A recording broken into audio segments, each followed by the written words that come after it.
आप मुझे इस घोर युद्ध में क्यों लगाना चाहते हैं? आपके व्यामिश्रित उपदेशों से मेरी बुद्धि मोहित हो रही है। अतः कृपा करके निश्चय पूर्वक मुझे बताएं कि इनमें से मेरे लिए सर्वाधिक श्रेयस्कर क्या होगा।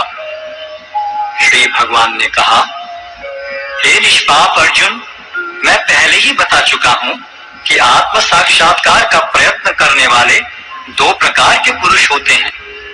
कुछ इसे ज्ञान योग द्वारा समझने का प्रयत्न करते हैं, तो कुछ भक्तिमय सेवा के द्वारा। न तो कर्म से विमुख होकर कोई कर्मफल से छुटकारा पा सकता है और न केवल संन्यास से सिद्धि प्राप्त की जा सकती है। प्रत्येक व्यक्ति को प्रकृति से अर्जित गुणों के अनुसार विवश होकर कर्म करना पड़ता है। अतः कोई भी एक क्षण भर के लिए भी बिना कर्म किए नहीं रह सकता। जो कर्म इंद्रियों को वश में तो करता है, किंतु जिसका मन इंद्रिय विषयों का चिंतन करता रहता है, वह निश्चित रूप से स्वयं को धोखा देता है और मिथ्याचारी कहलाता है।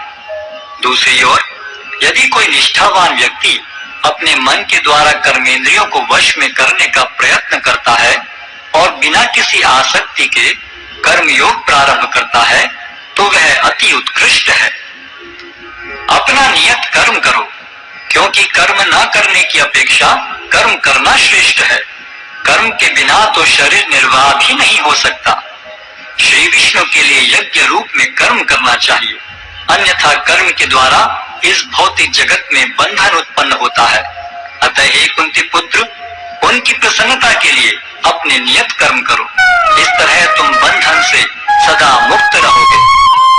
सृष्टि के प्रारंभ में समस्त प्राणियों के स्वामी ने विष्णु के लिए यज्ञ सहित मनुष्यों तथा देवताओं की संततियों को रचा और उनसे कहा, तुम इस यज्ञ से सुखी रहो, क्योंकि इसके करने से तुम्हें सुख पूर्वक रहने तथा मुक्ति प्राप्त करने के लिए समस्त वांछित वस्तुएं प्राप्त हो सकेंगी। यज्ञों के द्वारा प्रसन्न होकर देवता तुम्हें भी प्रसन्न करेंगे और इस तरह मनुष्यों तथा देवताओं के मध्य सहयोग से सबों को संपन्नता प्राप्त होगी।